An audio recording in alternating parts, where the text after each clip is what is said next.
So, hi everyone, welcome to my channel. This video is regarding science pedagogy, which is very important for your TET exam, CTET exam. Science pedagogy की complete जो topic हैं science pedagogy में आते हैं वो हम इस video में करेंगे। और जो नेक्स्ट वीडियो होगी वो हमारी होगी साइंस का जो कंटेंट आता है ना सीटेट में, उसके लिए दो वीडियो में साइंस पेडागोजी और कंटेंट दोनों ख़त्म कर लेंगे। और ये ख़त्म होने के बाद आपका जो क्वेश्चंस हैं साइंस पेडागोजी और साइंस कंटेंट से, वो आई रियली वांट टू से यू दैट कि आप वो कंप्लीट कराओगे। ठीक है, आप वो कंप्लीट कर दोगे। So let's start our video. So meaning and nature of science, सबसे पहले पूछा जाता है what is the meaning and nature of science. So science क्या है भाई? साइंस एक लैटिन वर्ड है।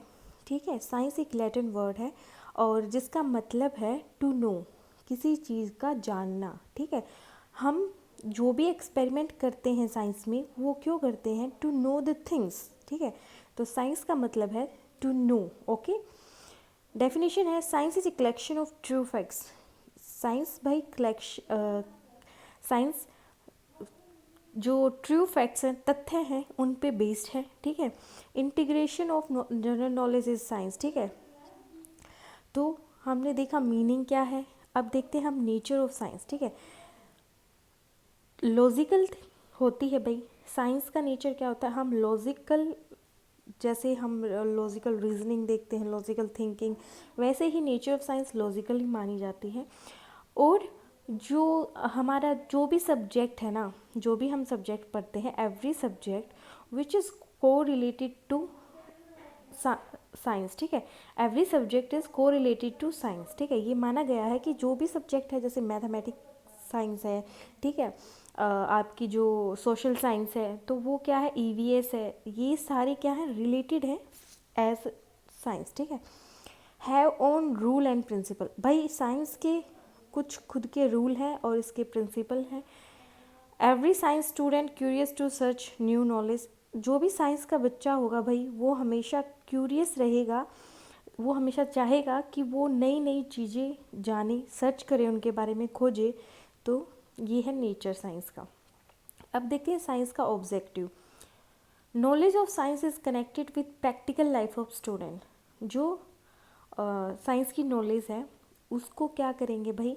जो प्रैक्टिकल लाइफ है ना स्टूडेंट्स की, उनसे कनेक्ट करेंगे। क्योंकि साइंस एक ऐसा सब्जेक्ट है भाई जो हमारी डेली लाइफ में भी कहीं ना कहीं एक इम्पोर्टेंट रोल उसका होता है। ठीक है, स्टूडेंट बिकम इंडिपेंडेंट। ठीक है, स्टूडेंट भाई डिपेंडेंट नहीं रहेगा, इसमें इंडिपेंडेंट हो जाएगा। Complete work according to systematic. ये भाई एक सिस्टमेटिक तरीके से होता है साइंस का जो भी वर्क होता है। ठीक है, आर्ट ऑफ डिस्कवरी। ठीक है, नई नई चीज़ें की डिस्कवरी होती है साइंस का जो ऑब्जेक्टिव है उसमें, मतलब हमेशा साइंस में नई नई डिस्कवरी तो होती ही रहती है। अब देखते हैं करेक्टरिस्टिक फीचर ऑफ साइंस। ठीक है, क्या है भाई? डायनामिक्स है साइंस एक। बिलीफ इन फैक्ट्स, फैक्ट्स पे भाई या तथ्यों पे विश्वास करते हैं हम। जो भी हमारे साइंटिस्ट हैं उन्होंने जो भी चीज़ों को एक जैसे कि कंसिडर कि हमने पीरियोडिक टेबल में हमने तो एलिमेंट को डिस्कवर नहीं किया, हम तो जो ऑलरेडी डिस्कवर्ड थिंग है उनको पढ़ रहे हैं अभी। ठीक है, हम ऑलरेडी डिस्कवर्ड थिंग्स को पढ़ रहे हैं। Useful for human kind. ठीक है, साइंस की भाई यस यूज़फुल है ह्यूमन काइंड के लिए। Avoided biases. ठीक है, प्लान्ड एक्टिविटी। क्या है भाई? साइंस को हमेशा प्लान करके ही पढ़ा जाता है। ठीक है, जैसे कि आप अगर एग्ज़ाम देने जा रहे हो तो आप उसके साइंस के चैप्टर्स को डिवाइड करोगे, ऐसे एक प्लान्ड एक्टिविटी है, सिस्टमेटिक वे में। ठीक है, important components of science. Science के इम्पोर्टेंट कंपोनेंट्स क्या होंगे भाई? फैक्ट्स। ठीक है, hypothesis, data, natural law, theory, ये सारे साइंस के इम्पोर्टेंट कंपोनेंट हैं जिनसे साइंस को हम ड्राइव करते हैं। ये सारे हम कंसीडर करते हैं जब भी हम साइंस का कोई टॉपिक पढ़ते हैं। Science curriculum, true to children, true to life, true to science. अब क्या है भाई? जो भी हम साइंस जो भी हम स्टडी करते हैं और जो भी हम बच्चों को बताते हैं क्लासरूम में, वो एक सच्चाई होनी चाहिए, ठीक है, ट्रू टू लाइफ, लाइफ के connected connected the things with their life, ठीक है, और ट्रू टू साइंस, और साइंस जो हम एक्सपेरिमेंट करते हैं साइंस में उसको भी हम एज ए लाइक जो करके दिखा सकते हैं as a experiment to the children. Okay, curriculum designing, ये भाई cognitive validity, content validity, process validity. Cognitive validity क्या होगी भाई, जॉयफुल लर्निंग, ठीक है, अंडरस्टेबल, एक जॉयफुल लर्निंग होनी चाहिए भाई, बोरिंग नहीं लगना चाहिए बच्चों को, ठीक है। अकॉर्डिंग टू एज हम कंटेंट प्रोवाइड कराएंगे, ये नहीं कि मैं 9th के स्टूडेंट को 11th का कंटेंट बता रही हूँ, वो तो गलत होगा ना भाई। So according to as content करवाएंगे। सिंपल टू कॉम्प्लेक्स, पहले हम सिंपल बताएंगे, जैसे कि आज मैंने एक चैप्टर कराया है मैटर का, अगर वो एक केमिस्ट्री का बच्चा देख रहा है, 9th क्लास का बच्चा देख रहा है, तो कहीं ना कहीं वो उसके लिए इतना इतना अगर वो स्टार्टिंग में देख रहा है तो इतना यूज़फुल नहीं होगा, क्योंकि वो मैंने एचटेट टीजीटी साइंस के लिए करवाया है, मैंने उस बच्चे के लिए करवाया है वो टॉपिक कि जो बच्चा ऑलरेडी ये सब कुछ करके +1 +2 ग्रेजुएशन, कुछ बच्चों ने पोस्ट ग्रेजुएशन भी की है, तो उसके लिए क्या है वो इतना हार्ड नहीं होगा। लेकिन अगर हम 9th वाले को करवाएंगे तो हम सिंपल से स्टार्ट करेंगे, ना कि हम कॉम्प्लेक्स से स्टार्ट करेंगे, ठीक है। तो सिंपल टू कॉम्प्लेक्स होना चाहिए हमारा कंटेंट। प्रोसेस वैलिडिटी, क्रिएटिविटी होनी चाहिए भाई, ठीक है, और क्यूरियोसिटी होनी चाहिए। ऐसे बच्चे को ट्रीट करो कि वो क्यूरियस हो जाए कि भाई आगे क्या होगा, ठीक है। जैसे आपने बताया कि जैसे कि ये एक फिनोमिना है, जैसे दूध से दही का जमना, तो बच्चे को पता होता है कि दूध से दही जमता है, लेकिन उसमें कहाँ साइंस लगती है उसको ये नहीं पता कि साइंस क्या हो भाई दूध से दही जमना। तो वो टेम्परेचर या जो भी थिंग्स मैटर करती हैं कि जो हमारा दूध से दही होता है, जो हम दूध में थोड़ा सा खट्टा डाल के कभी हम उसको पनीर बनाते हैं, या फिर दूध में थोड़ा सा खट्टाई डालते, लाइक वे लस्सी डाल दी, जिससे क्या हो जाएगा, दूध का जो केमिकल चेंज होगा उसमें, ठीक है, केमिकल ही चेंज बोलेंगे हम, जिससे दही बनती है, ठीक है। तो क्यूरियस हो जाता है बच्चा साइंस में। अब साइंस में भाई क्या है, साइंस की पेडागोजी में आपको ये जो NCF है, या फिर एक और है ब्लू टेक्सोनोमी, ब्लूजम टेक्सोनोमी, तो ये हर एक एग्ज़ाम, हर एक जो पेडागोजी है उसके लिए इम्पोर्टेंट होती है। लेकिन हम इसमें देख लेते हैं, जो हम CDP के लिए पेडागोजी डालेंगे उस वीडियो में आप अच्छे से इसको समझ पाएंगे, लेकिन अभी साइंस के कंटेंट में आती है तो उसके लिए देख लेते हैं। अब क्या है भाई, गाइडिंग प्रिंसिपल ऑफ NCF 2005 क्या है भाई, ये है कनेक्टिंग नॉलेज आउटसाइड स्कूल। ये जो बच्चे की नॉलेज होती है भाई, जो आउटसाइड स्कूल जो वो नॉलेज गेन करता है बाय देयर फैमिली, जो उसका फर्स्ट जो माना जाता है कि फैमिली ही पहला ऐसा है जहाँ से बच्चा सीखना स्टार्ट करता है। शिफ्टिंग अवे रूट मेथड, इसमें क्या है भाई, बोला गया है कि रूट मेथड जो रटाफिकेशन चला हुआ था उसको शिफ्ट किया जाए, उसको ना पढ़ाया जाए। Making exam more flexible, exams भाई मोर फ्लेक्सिबल बनाए जाएं, ठीक है, अगर बच्चे को अच्छे से पढ़ाना है। Children learn to enjoy, children ये नहीं कि भाई ऐसे ही पढ़ रहे हैं, वो अपना जो उनकी जो पढ़ाई है, ठीक है, जो लर्निंग है वो इन्जॉय करे उसको, इस टाइप से टीचर को उनको कंसिडर करना चाहिए। Science rather than fear it, science को फियर नहीं बनना चाहिए बच्चों का, तो आप साइंस को ऐसे पढ़ाएंगे जिससे बच्चे को फियर ना हो साइंस का। आप हर एक बच्चे को देखेंगे कि वो बच्चा किस तरह से क्या उसमें लैक ऑफ कॉन्फिडेंस है या फिर लैक ऑफ नॉलेज है, तो आप उसको उसी तरीके से ट्रीट करेंगे, वो NCF में बताया गया है। ये आगे देखो, ब्लूमस टेक्सोनोमी आगे जो मैं बता रही थी आपको, ये क्या है भाई, एडिटर ऑफ द बुक क्या है, taxonomy of educational objective. Cognitive domain होना चाहिए, इफेक्टिव डोमेन होना चाहिए, साइकोमोटर डोमेन होना चाहिए, ये 3 ही है इसमें। कॉग्निटिव डोमेन देखो, कॉग्निटिव डोमेन में आता है भाई नॉलेज होनी चाहिए, और कंपैरिजन होना चाहिए, और application, analysis, synthesis and evaluation, ये सारी एक साइंस के बच्चा कंसिडर करके चलता है कि उसको एनालाइज करना भी आना चाहिए, उसको इवेल्युएशन करना भी, नॉलेज होगी तभी ये सारे उसमें कंसिडर किए जाएंगे। Okay, importance of science in the field of education, science की इम्पोर्टेंस किस में भाई, एजुकेशन में। Develop interest in miracle of science, बच्चे का इंटरेस्ट डेवलप करोगे कि साइंस में क्या होते हैं भाई, मिराकल्स होते हैं बहुत सारे, ठीक है, एक टाइप का मैजिक है science. Okay. Develop positive attitude amongst children, positive attitude बनाओगे आप बच्चों के अंदर। Values for useful thought scientific facts, ठीक है, जो साइंटिफिक फैक्ट्स हैं उनको आप बच्चों को ऐसे उनके माइंड में या उनकी थॉट प्रोसेस में कि वो उस चीज़ की वैल्यू करें।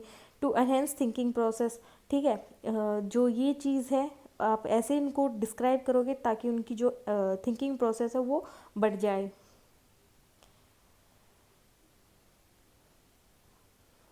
सॉरी, ठीक है। अब है कोठारी कमीशन, ठीक है, ये है भाई 10+2+3 पैटर्न। ये जो कोठारी कमीशन है इसमें क्या बताया गया भाई कि कंटेंट को डिवाइड किया गया है कि जो 10th तक है बच्चा, 10th तक बच्चा सारे सब्जेक्ट पढ़ेगा। 12th में बच्चे को स्ट्रीम वाइज चूज़ करना होगा और 3 को यहाँ पे ग्रेजुएशन बताया गया है, ठीक है। ग्रेजुएशन में बच्चा वो अपनी चॉइस से कुछ भी सब्जेक्ट चूज़ करे, स्पेशलाइज्ड लाइक लगा लो, ठीक है। All subject necessary including maths and science up to 10th, ये है 10 का मीनिंग, ठीक है। Use in disciplinary approach, science should not be divided into physics chemistry and biology till 10th। ये डिवाइड नहीं होनी चाहिए भाई साइंस को, क्योंकि हम 9th की जो साइंस पढ़ेंगे ना, सॉरी जो, हाँ जी, 9th और 10th में क्या है हमारा एक ही बुक है, लेकिन क्या है चैप्टर ऐसे दे दिए गए हैं। हमें अब पता चलता है कि 4 चैप्टर केमिस्ट्री के हैं, 5 फिजिक्स के हैं, 5 बायो के, तो लेकिन उन्होंने क्या है बुक्स को डिवाइड नहीं किया है, बुक्स नहीं की है कि ये फिजिक्स की है, ये केमिस्ट्री की है या फिर ये मैथ्स की है। अप्रोच देखो, डिसिप्लिनरी अप्रोच और इंटीग्रेटेड अप्रोच। डिसिप्लिनरी में क्या होगी भाई, सब्जेक्ट अप्रोच होगी। ट्रेडिशनल अप्रोच माना गया है इसमें, कंटेंट बेस्ड टीचिंग होगी, सोर्स ऑफ नॉलेज होगा इसमें, इन डेप्थ कंसेप्चुअल नॉलेज होनी चाहिए टीचर को, text book is main authority. अब देखो ये सारी चीज़ें क्या हैं भाई, जो इन डिसिप्लिनरी अप्रोचेस में क्या होनी चाहिए, एक प्रॉपर एक जो टीचर होगा वो सब्जेक्ट अपने सब्जेक्ट पे उसकी गुड कमांड होनी चाहिए। वो ट्रेडिशनल अप्रोच ले सकता है इसमें, कंटेंट बेस्ड टीचिंग होनी चाहिए, कंटेंट उसका गुड होना चाहिए, और जो कंटेंट उसने जैसे मैटर पढ़ाना शुरू किया तो मैटर ही पढ़ाए, ना कि वो कि एटम पे चला जाए, ठीक है। सोर्स ऑफ नॉलेज होनी चाहिए, in depth conceptual knowledge, concept clear होना चाहिए भाई टीचर का, तभी वो बच्चे को अच्छे से पढ़ा पाएगा। Text book is main authority, text book से बाहर ना जाए। Integrated approach, interconnect, inter relationships, child centre teaching होनी चाहिए भाई, ठीक है, चाइल्ड को बच्चे को ध्यान में रखते हुए। Conceptual knowledge, use of modern method, इसमें क्या है भाई मॉडर्न मेथड का यूज़ बताया गया है कि मॉडर्न टेक्निक्स जैसे डिजिटलाइज पे अभी पढ़ाने लगे, डिजिटल बोर्ड्स पे ऐसे करके पीपीटी के थ्रू पढ़ाते हैं अब टीचर, ठीक है। किसी अभी भाई नॉर्मल स्कूल्स में नहीं आया है रूरल एरिया में, लेकिन जो सिटी एरिया है वहाँ पे ये चीज़ें इंक्लूड कर दी गई हैं। Process approach, constructive approach, hands on approach, ये 3 अप्रोच और हैं भाई। प्रोसेस, इंक्वायरी, डिस्कवरी, नॉलेज, ठीक है। इंक्वायरी प्रोसेस एक टाइप से क्या, inquiry, discovery, knowledge. Construct new things होनी चाहिए भाई कंस्ट्रक्टिव में, कि बच्चा एक न्यू थिंग्स को कंस्ट्रक्ट करके खुद से, hands on learning by doing, जो हैंड्स ऑन अप्रोच है उसमें क्या है भाई बच्चा करके सीखेगा। आपने बच्चे को एक एक्सपेरिमेंट बताया, वो एक थ्योरी नॉलेज होगी, प्रैक्टिकल नॉलेज उसके अंदर नहीं आई। टीचिंग मेथड, लेक्चर मेथड, ठीक है भाई, जो लेक्चर पे पढ़ाया जाता है, और लेक्चर कम डेमोन्स्ट्रेट मेथड। जो लेक्चर मेथड होता है भाई उसमें क्या होता है, टीचर तो एक्टिव होगा, अगर मैं आपको अभी लेक्चर दे रही हूँ तो मैं एक्टिव हूँ, लेकिन आप लोग क्या है पैसिव हैं। लेकिन ये मेथड को इतना अच्छा नहीं माना गया भाई, क्यों नहीं माना गया है, क्योंकि इसमें क्या होता है, मैं पढ़ा रही हूँ, मुझे नहीं पता आपको कितना नॉलेज हो रहा है, लेकिन ये एक मैं बोलूँगी ये ऑनलाइन क्लासेस चलाई है, लाइव में भाई टीचर लाइव में पैसे लेगा, ठीक है। अगर आपने उसको स्टिकर भेजे तो वो आपको एक क्वेश्चन का आंसर दे देगा, नहीं तो लाइव में कोई टीचर आंसर नहीं देता है।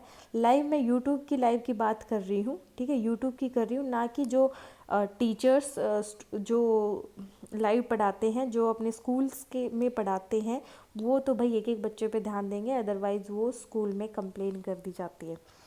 लेक्चर मेथड हो गया। लेक्चर कम डेमोस्ट्रेट मेथड क्या होगा भाई, जैसे कि मैंने आपको कोई मॉडल लेके समझा दिया, ठीक है, कोई चार्ट के माध्यम से समझा दिया, या ये बेटर है किससे, लेक्चर मेथड से, क्योंकि मैं इसमें एक मॉडल का यूज़ कर रही हूँ, एक चार्ट का। लेकिन सेम मैं जो अपनी ये पीडीएफ बनाई हुई है मैंने, ये पीडीएफ एक क्या है भाई, ये साइंस पेडागोजी का जो मेन कंटेंट है उसको लेती है, ना कि मैंने इसमें हर एक डेफिनेशन फिल की है। तो आपकी उससे ये एक टाइप का फ्लो चार्ट हो गया, जो कि आप थोड़ा सा इसको ले सकते हो, कंसिडर कर सकते हो, अगर आपको वीडियो अच्छी लगे तो। ऑब्जर्वेशन मेथड क्या है भाई, एक्सपेरिमेंटल मेथड और ऑब्जर्वेशन। ऑब्जर्व करेगा बच्चा, ऑब्जर्व कैसे करेगा भाई, जब मैं तो इसको मानती हूँ बच्चा ऑब्जर्व करेगा। आपने कोई लेक्चर दिया है उसको, अगर आप उसको प्रैक्टिकल करके दिखाओगे, आप किसी चीज़ के बारे में बता रहे हो, आप बता रहे हो मैटर ये है, तो आप उसको ये दिखाओगे ना कि मैटर क्या है भाई, मैंने चौक पकड़ा है मैटर है, मैंने स्टिक लिया हाथ में मैटर है, ठीक है, मैंने पेन पकड़ा है मैटर है, तो वो ऑब्जर्व करेगा। लेबोरेटरी मेथड क्या है भाई, लर्निंग बाय डूइंग मेथड, ठीक है। एक्सपेरिमेंटल बोलूँगी मैं इसमें, एक्सपेरिमेंट क्यों बोलूँगी भाई, क्योंकि एक्सपेरिमेंट करके जो बच्चा सीखता है ना, साइंस में एक्सपेरिमेंटल थिंग्स बहुत ही ज़्यादा क्रूशियल रोल प्ले करती हैं बच्चे की स्टडी या उसका आईक्यू पावर इंक्रीज़ करने में, उसका इंटरेस्ट इंक्रीज़ करने में साइंस में। So learning by doing best है। और ये है डिस्कवरी मेथड, नई नई चीज़ें बच्चा डिस्कवर करे। Classification of teaching aids, teaching aids क्या है भाई, audio aids, visual aids, audio visual aids. Audio aids क्या है भाई, पहले रेडियो टेप होते थे, रिकॉर्डर होते थे, टेलीफोन होते थे, उनमें रिकॉर्डेड लेक्चर्स भी मिल जाते थे, लेकिन अभी मैं कहूँगी ये बहुत ही ओल्ड मेथड है। विजुअल एड्स क्या है भाई, जैसे पिक्चर्स हैं, बुक्स हैं, सैम्पल्स हैं, चार्ट्स हैं, ये विजुअल्स देख के आप पढ़ोगे। ऑडियो विजुअल क्या हो गया भाई, जैसे सिनेमा है, टीवी है, प्ले है, ये ऑडियो विजुअल हो गया। Problem related to science teaching, अब प्रॉब्लम भी आएंगे भाई साइंस टीचिंग में।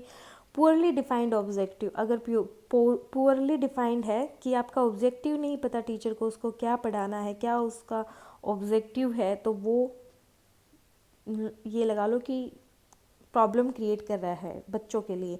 बिग साइज ऑफ क्लास, अगर जो क्लास का साइज़ है, जैसे कि भाई अभी अलाउड किए 30 बच्चे होने चाहिए और उन पे एक टीचर होगा, 30 बच्चों पे एक टीचर होगा, तो अगर बिग क्लास है तो इशू है। लैक ऑफ रिसोर्सेज, अगर रिसोर्सेज नहीं है टीचर के पास तो भी टीचिंग में प्रॉब्लम आएंगी। Resources should be clear. Lack of time की कमी है तो भी दिक्कत आएगी टीचर को। Incompetence of teacher, train teacher होना चाहिए भाई, ठीक है, साइंस पढ़ाने के लिए ट्रेन टीचर होना चाहिए। अब आरटीई एक्ट है भाई, आरटीई एक्ट में ही बोला गया है कि एक 30 बच्चों पे 1 टीचर होना चाहिए। Free and compulsory education for children between the age of 16 to 14 years in India, इसमें बोला गया है 6 से 14 साल के बच्चे को फ्री एजुकेशन मिलनी चाहिए। प्रोसेस ऑफ इवेल्युएशन, इवेल्युएशन की process, selection and formulation of object, ठीक है, अच्छे सिलेक्शन होना चाहिए भाई, ठीक है। टूल्स एंड टेक्निक्स अच्छी से सिलेक्ट करें, यूज़ ऑफ टूल्स और टेक्निक्स एंड मेजरमेंट आना चाहिए। Interpretation and generalisation of change होना चाहिए। और उसके बाद आप क्या करोगे, फीडबैक दोगे बच्चे को। आपने कोई भी टेस्ट लिया है बच्चे का, आपने उसको एक ऑब्जेक्ट दिया, आपने कुछ भी उसको दिया पढ़ने के लिए, ठीक है, आपने उसको बताया, टेक्निक बताई कैसे करो, बच्चा यूज़ कर रहा है या नहीं कर रहा है, और आप उसमें कोई चेंज लाना चाहते हो नहीं लाना चाहते हो, फिर आप उसको फीडबैक दोगे। फॉर्मेटिव एलिवेशन और समेटिव एलिवेशन। फॉर्मेटिव एलिवेशन क्या होती है भाई, टीचर एग्ज़ाम लेता है बच्चे का, एक टॉपिक कराया मैंने, आपका एमसीक्यू दे दिए, आप मेरे को दो बीच में, ठीक है। समेटिव होती है, लास्ट में लेते हैं कंप्लीट सिलेबस का। Diagnose the strength and weakness of students, इसमें फॉर्मेटिव में focus is an important of people achievement, it is done during the course of instruction, वही जो मैंने बताया आपको। अब है diagnostic and remedial teaching. Diagnose the difficulty and weakness of a student, diagnose करो भाई, पता लगाओ बच्चे की क्या वीकनेस है, क्यों बच्चा गेन नहीं कर पा रहा है। रेमिडल टीचिंग, टीचिंग और instruction work carried out to provide remedial measurement, ठीक है। आप उसको ऐसे जो थिंग्स है वो प्रोवाइड कराओ कि बच्चा अच्छे से चीज़ों को गेन कर पाए और आप एक अच्छे से उसको टीच कर पाए। Characteristic of diagnostic test, first क्या है भाई, फाइंडिंग आउट वीकनेस, पहले उसकी वीकनेस और उसकी डेफिशिएंसी है उसको फाइंड आउट करें।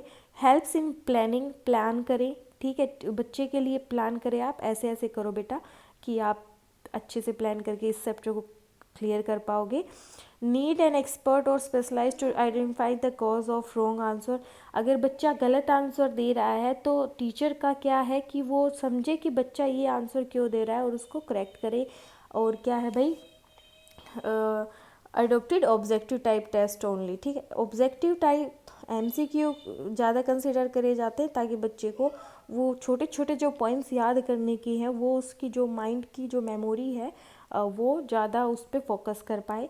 ये थी भाई साइंस की pedagogy. Thank you so much for watching this video. Questions हैं भाई, ये देख लेना। The nature of both science and science teaching is multi dimensional because it includes historical evaluation, principle and teaching methods I phase of scientific thinking. तो इसका आएगा भाई all of the above, ठीक है। Thank you so much for watching this.